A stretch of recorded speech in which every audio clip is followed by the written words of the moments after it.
Ladies and gentlemen, welcome back to a brand new tutorial. Today's tutorial is going to show you how to build the simplest boat launchers and elevators you possibly can. So let's take a quick look at how they work before we get started. So here we have a couple of them set up, pre-built for you guys to have a look at how they work. So if we drive our boat straight into it, it should launch our boat high into the sky. And then the same goes for this one. If we launch our boat into it, it launches with a little bit of delay, and we can launch pretty easily in a straight line. Now I've got this villager over here. He's representing how quickly and how easily it is to go straight up into the sky on a consistent way with a boat. Now this one obviously has flowing water on it just to keep the villager in place, but the same premise applies if you put still water at the top here. It will keep the villager in place.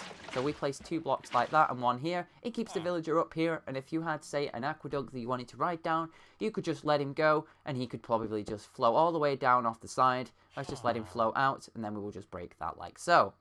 Letting that water dissipate in the background a second, we can move on over here to show you where we're going to be able to build the tutorial itself. We're going to build a replica of this one, but they essentially work in the same premise as these. The only difference being these have got walls and flowing water. They basically work exactly the same as the ones that are built in the lake over there. So first of all, we want to cut off the water before we break anything. There's a piece of string there from my practice attempt.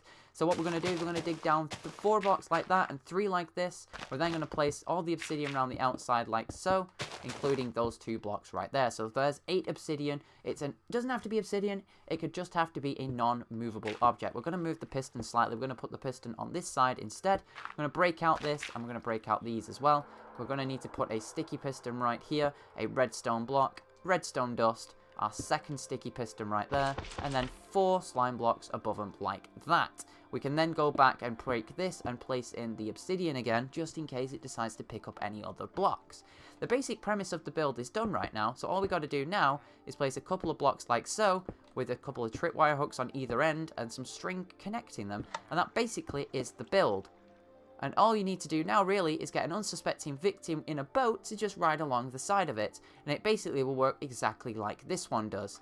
Now basically, if you wanted me to show off how these work one more time, I could ride a boat down these, but trust me, if you get the boat mechanics right on them, you should be fine. The only one thing I will bring up, if you don't hit these in the right position, like if you hit them on this side, if you're over sort of this tripwire hook and this slime block when the piston's on this side, you may get the glitch where the boat gets stuck between the piston and the slime block and it will break. It's nothing to do with the stuff, it's to do where the hitbox of the boat registers on delay with the piston. It's just no issues with the boat launchers themselves, it's just game mechanics not working the way they should be. But thank you very much for watching, I hope you've all enjoyed, and I guess I will see you all again in the next one.